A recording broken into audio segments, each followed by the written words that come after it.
personal thank you to Reverend Pastor James David Manning for showing up, for his support. Thank you so much for being here. It means a great deal. Good afternoon. My name is Larry Sinclair. I'm a former recreational drug user, drug trafficker, and I'm a convicted felon for crimes of forgery, bad checks, and theft by check. But I'm also an American citizen. I love this country, and I cannot stay silent regarding Barack Obama, knowing what I know. Today I will discharge my obligation as a citizen to witness this knowledge to you and raise questions for others to investigate and consider.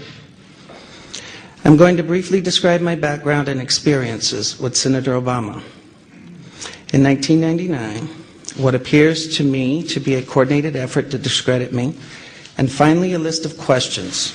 After this brief statement, I will take and try to answer any reasonable questions. My background: I'm 46 years old and I currently reside in Duluth, Minnesota. I am a U.S. citizen.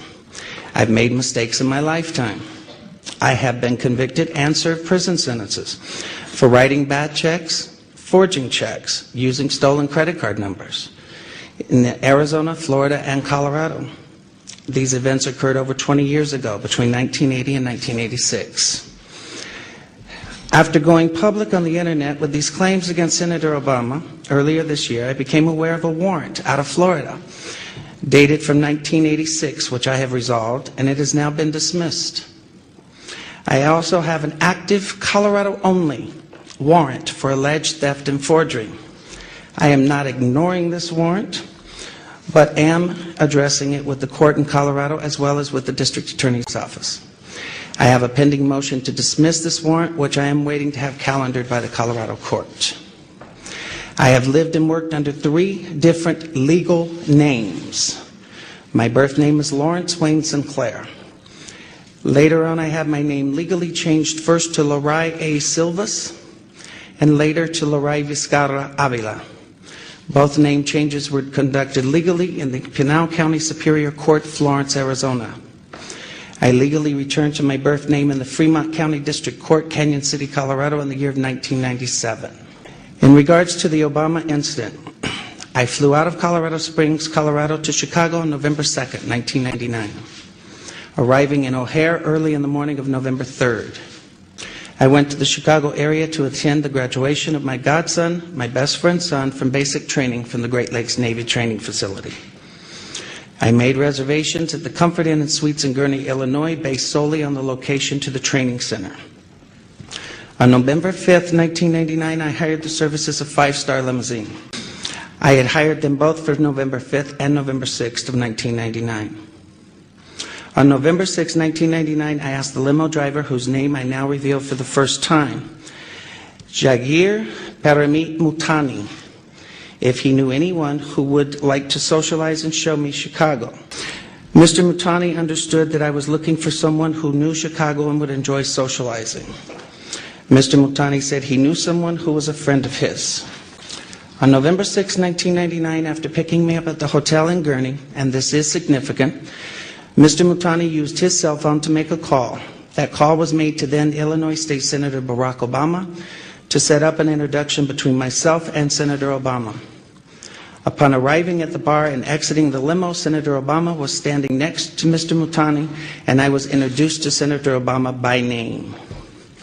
Later that evening in a bar which I believe was called Alibis, and I state believe because I have failed so far to get Citigroup to provide the credit card receipts that has the actual name. I mentioned I could use a line or two to wake up. Senator Obama asked me if I was referring to Coke, and I stated I was. After stating I was, Obama stated he could purchase cocaine for me and then made a telephone call. This too is significant, from a cell phone to a presently unknown individual, during which Senator Obama arranged the cocaine purchase. Senator Obama and I then departed the bar in my limousine and proceeded to an unknown location where Senator Obama exited the limousine with $250, which was provided to him by me. Returned a short while later with an 8-ball of cocaine, which he gave to me. I did ingest a couple of lines of cocaine, and shortly thereafter, Senator Obama produced a glass cylinder pipe and packet of crack cocaine from his pocket. Obama then smoked the crack cocaine. I performed fellatio on Senator Obama in the limousine during the time Senator Obama was smoking crack cocaine, after which I had the driver take me to my hotel, the Comfort Suites, Gurnee, Illinois. The following day, November 7th, 1999, Senator Obama appeared at my hotel room, unannounced, uninvited, where we again ingested cocaine and I again performed fellatio on Senator Obama. Significantly, both the driver's telephone call to Senator Obama and his call to the drug dealer should appear on the driver's and Senator Obama's cell phone billing statements. In the fall of 2007, September 2007, I contacted the presidential campaign of Barack Obama to request solely that Senator Obama publicly correct his stated drug use record to reflect his use of crack cocaine with me in November of 1999. When I made the first contact, I left with the presidential campaign of Senator Obama a telephone number for the campaign to return my call. The first number I provided was a Texas cell phone number.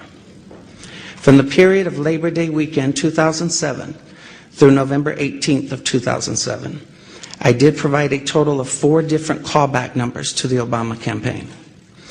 As I had moved and I had changed the numbers to reflect locally my place of residence at the time. In late September to early October 2007, I received a call from a male who identified himself as a Mr. Young, stating he was calling in regards to calls I had made to the Obama campaign. The first call was in fact an attempt by Mr. Young to obtain from me the identities of anyone I had contacted concerning my 1999 allegations against Senator Obama. The first call shocked me in that this Mr. Young asked me why I had not asked Senator Obama to disclose the sexual encounters I had with Mr. Obama in 1999. I was shocked as I had never mentioned to the campaign or anyone working for the campaign any sexual encounters, as my call was prompted by drug allegations only. The call ended with Mr. Young stating I would hear from someone in a few days. In mid to late October 2007, I received a second call from this Mr. Young, at which time I clearly became aware that this individual was personally involved with Senator Obama rather than just an employee of his campaign. The tone of the conversation had a sexual nature. Mr. Young did not once advise me how he obtained my phone number, which by this time had now changed to a Delaware number. In late October 2007, I received a text message from the gentleman identified as Mr. Young, in which he stated he was intimately involved with Senator Obama and that Obama was discussing with him and his pastor how to publicly acknowledge Senator Obama's drug use in 1999, and that Obama wanted to be sure I had not discussed the sexual encounters or drug incidents with any media at that time. In mid to late November 2007, in another text message from Mr. Young, he advised me that Senator Obama will publicly correct his statement as to the last time he used drugs, and I did not need to concern myself with publicly disclosing it myself.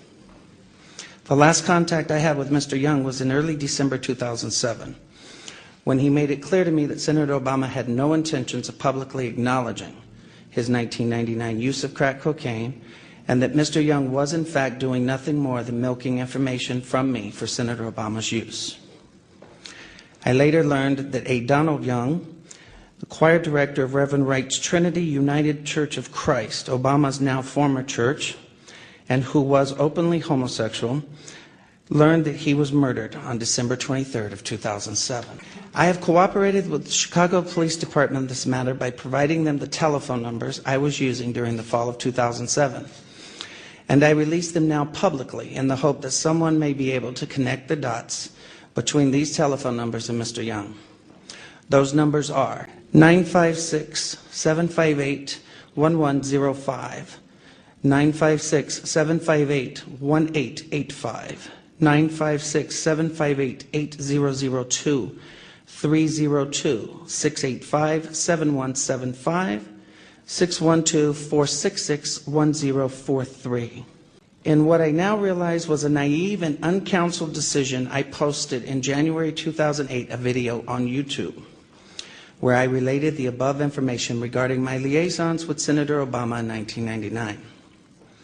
The response was overwhelming, and I quickly became the recipient of what in hindsight appears to have been a coordinated attack on my character, with ever-increasing falsehoods circulating on the internet. In response, I agreed to take a polygraph test sponsored by WhiteHouse.com. The results of that test have been partially revealed to the end of labeling me a liar and taken as gospel by all. I'd like to make the following comments about that polygraph test. First, I have been subsequently advised that WhiteHouse.com was a website dedicated to anti-Clinton pornography until earlier this year. In fact, until January of 2008 to be exact. Second, I have now come to understand that lie detectors are junk science at best, which is why courts of law refuse to use them. Third, a review of the results by a George W. Matchik, PhD of antipolygraph.org, raises serious questions about the legitimacy of this particular examination. Indeed, overlooked by almost everyone is that WhiteHouse.com's own examiner, Dr. Gordon Barlin, Salt Lake City, Utah, observed that on the drug question regarding Senator Obama, that the computerized score found that there was less than 1% probability of deception by me. That's about as high a passing score as one could possibly obtain. Finally, in February 2008, I was told anonymously that Dan Parisi of WhiteHouse.com received $750,000 from the Obama campaign through David Axelrod's AKP Media and Message One, or Message and Media, I think, to organize an effort to publicly discredit me. When I confronted Dan Parisi with this allegation, he did not deny it, but instead withdrew the second exonerating polygraph report of Dr. Gordon Barlin, failed to post the video of my polygraph as he and WhiteHouse.com promised they would do, and even removed posts from their website altogether, claiming that I had had enough of the attacks by Sinclair's supporters and Sinclair himself, quote unquote. The polygraph results, as misrepresented, were immediately seized upon by the blogger community, and I became the subject of vicious lies about me. I was forced to file a lawsuit in an attempt to stop those lies about me that had been circulating. That lawsuit sought to obtain the proof of what I was saying about my contact with Senator Obama through subpoenas for the identities of the anonymous bloggers, so they could be linked to the Obama campaign and relevant records of the cell phone companies to prove the truth of my allegations. To date, though the lawsuit is now over 90 days old, Judge Henry Kennedy has refused to permit the suit to move forward so this evidence may be obtained. In conclusion, in sum, you can discredit my story, and then you can make your decision on who should be next President of the United States. The burden is now off of me, as I have told my story without the distortions that have been intentionally heaped on me, and what my lawyer tells me is an ad hominem attack. Shoot the messenger so you don't have to hear the message he is bringing. I'm now done. It's for others to find the corroborating evidence of my story by locating the limousine driver, Mr. Multani, by checking the telephone numbers related to Donald Young and Senator Obama. I leave you with these questions that I've asked of Senator Obama, but in which he, of course, refuses to answer. Who wants to be the next President of the United States? Has refused to answer. Number one, why won't Senator Obama provide his cell phone numbers and telephone records for all his personal and official cell phones held by him for the time period of no more than November 3rd through November 8th of 1999, when we met? Two, why won't Senator Obama provide his cell phone numbers and telephone records for all his personal and official cell phones held by Senator Obama for September 2007 through December 23rd of 2007, the murder of Donald Young? Three, why won't Senator Obama provide all email communication, both personal and campaign related to and or from AKP Media and Message from January 18th, 2008 through February 29th of 2008 for Senator Obama, David Axelrod, and David Plouffe?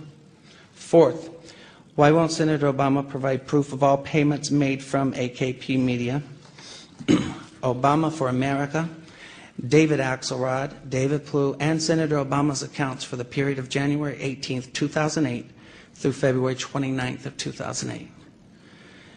On a website that we posted today, LarrySinclair.org, You will find the documents that I have referred to in the statement.